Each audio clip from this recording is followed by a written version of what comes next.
Now what is a separation anxiety disorder. DSM-5 के मुताबिक जो इसे कोड प्रोवाइड किया गया है वो है 309.21 ब्रैकेट F93.0। अब सेपरेशन एंजाइटी डिसऑर्डर कहते किसको है, पहले ये समझते हैं। वर्ड सेपरेशन अलग, दूरी, और एंजाइटी मतलब फिक्रमंदी, परेशानी। अब इन अल्फाजों से ही इसका जो मीनिंग है वो निकल रही है, यानी कि इंसान उस वक्त परेशान हो जाता है, फिक्रमंद हो जाता है जब वो अपने किसी अटैचमेंट फिगर से दूर हो रहा होता है, सेपरेट हो रहा होता है, राइट।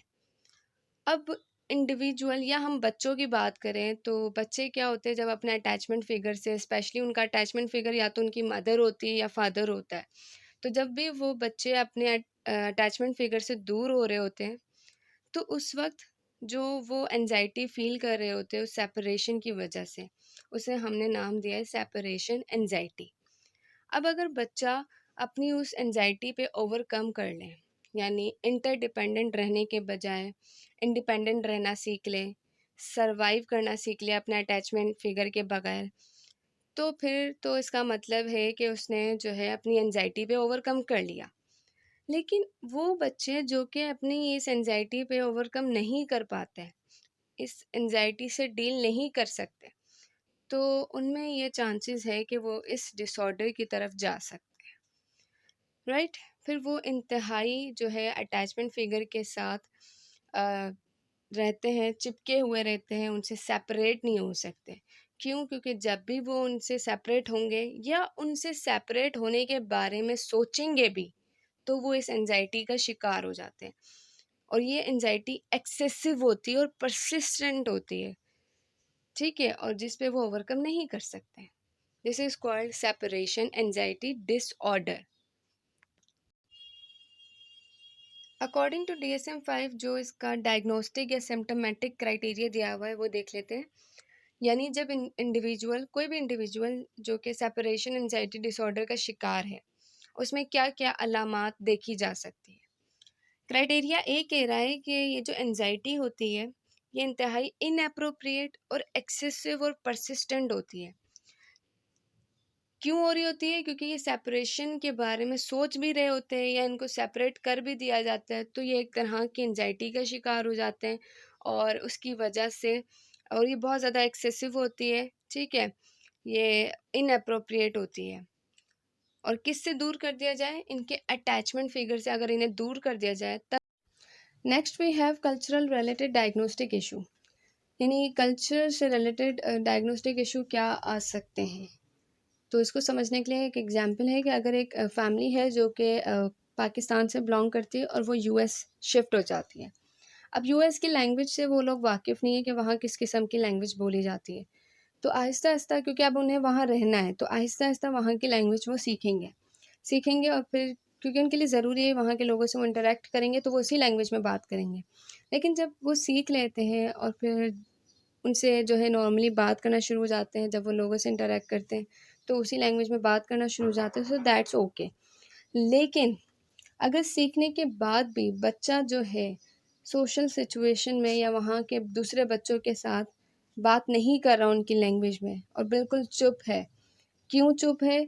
इसलिए नहीं कि उसको वो लैंग्वेज नहीं आती, उसको लैंग्वेज आती है, लेकिन वो इसलिए चुप है क्योंकि वो डर रहा है कि अगर मैं कुछ बोलूँगा तो मुझसे जो है मुझ पे लोग हँसेंगे, मेरा मज़ाक बनाएँगे, और इस फ़ियर ऑफ सोशल एम्बैरेसमेंट की वज़ह से वो नहीं बात कर रहा। तब जाके हम उसे सेलेक्टिव म्यूटिज़्म डिसऑर्डर डायग्नोज़ करेंगे। इस वजह से कभी डायग्नोज़ नहीं करेंगे कि जो है उसको अगर लैंग्वेज का पता नहीं है इसलिए वो नहीं बोल रहा, तो उस वक़्त ये सेलेक्टिव म्यूटिज़्म डिसऑर्डर नहीं कहलाएगा।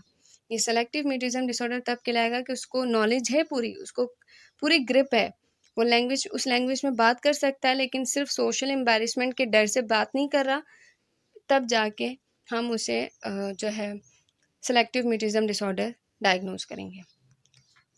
फिर हमारे पास है इस सेलेक्टिव म्यूटिज़्म डिसऑर्डर की वजह से इंडिविजुअल की फंक्शनिंग में क्या-क्या डिस्टर्बेंस आ सकती है। सोशली वो इम्पेयर्ड हो जाएगा। ऑब्वियसली सोशली इंटरैक्ट नहीं कर रहा, लोगों से बात नहीं कर रहा, तो वो पूरा आइसोलेट हो जाएगा, ठीक है? हम हमेशा परेशान रहेगा, बहुत ज़्यादा फ़िक्रमंद रहेगा। एकेडमिक इम्पेयरमेंट्स आएगी, क्लास में जब नहीं बोल रहा, अपने क्लासमेट से बातचीत नहीं कर रहा, टीचर से नहीं बात कर रहा अपने असाइनमेंट्स के बारे में, टेस्ट के बारे में, और जो है बाकी तमाम चीज़ों के बारे में, यानी अपनी खुद की काम की चीज़ों के बारे में भी टीचर से कम्युनिकेट नहीं कर रहा, तो फिर उसकी एकेडमिक जो लाइफ है वो इम्पेयर्ड हो सकती है, परफॉर्मेंस बिल्कुल डिक्लाइन हो सकती है। अब है डिफरेंशियल डायग्नोसिस। तो डिफरेंशियल डायग्नोसिस किसको कहते हैं?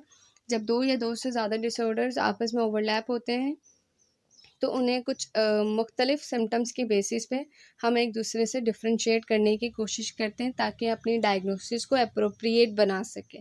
राइट, अब यहाँ पर है कम्युनिकेशन डिसऑर्डर और सेलेक्टिव म्यूटिज़म डिसऑर्डर में क्या फ़र्क है। तो जो कम्युनिकेशन डिसऑर्डर होता है उसमें इंडिविजुअल को चाइल्डहुड टाइम से जो है प्रॉब्लम होता है, ठीक है। इस डिसऑर्डर का ऑनसेट चाइल्डहुड टाइम से होता है, और यहाँ पे ये है ही एक तरह का लैंग्वेज डिसऑर्डर, वो नहीं बोल पाता, उसके अल्फाज जो है नहीं निकल रहे होते, अदायगी सही से नहीं हो पाती। जबकि सेलेक्टिव म्यूटिज्म डिसऑर्डर जो है, ये 5 साल की उम्र में इसका ऑनसेट होता है, और वो नॉर्मली बात कर रहा होता है घर में, लेकिन बाकी तमाम जो स्पेसिफिक सिचुएशन है कुछ उधर नहीं बात कर पाता, ठीक है।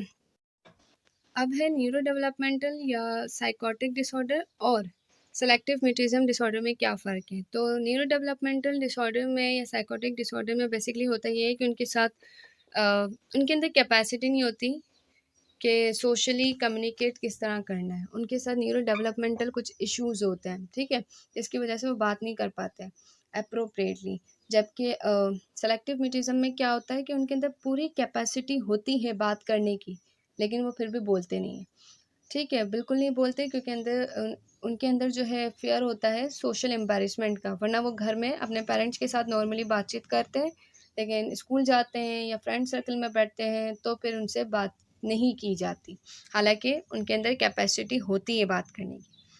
सोशल फ़ोबिया और सेलेक्टिव म्यूटिज़म में क्या डिफ़रेंस है? सोशल फ़ोबिया के अंदर जो है इंसान मुख्तलिफ यानी मल्टीपल सोशल सिचुएशन से अवॉइड करता है और मल्टीपल सोशल सिचुएशन में बोल नहीं पाता, ठीक है, यानी कंप्लीटली सोशल अवॉइडेंस करता है, भाग जाता है, सोशल सिचुएशन से अवॉइड करता है क्योंकि वो उधर बोल नहीं पाता। जबकि सेलेक्टिव म्यूटिज्म में क्या होता है, कुछ स्पेसिफिक सिचुएशंस ऐसी होती है जहाँ पर इंडिविजुअल बोल नहीं सकता, ठीक है। तो मल्टीपल और स्पेसिफिक सिचुएशंस का फ़र्क है। So that's all about selective mutism disorder. Hope you all clear. Thank you. Allah Hafiz.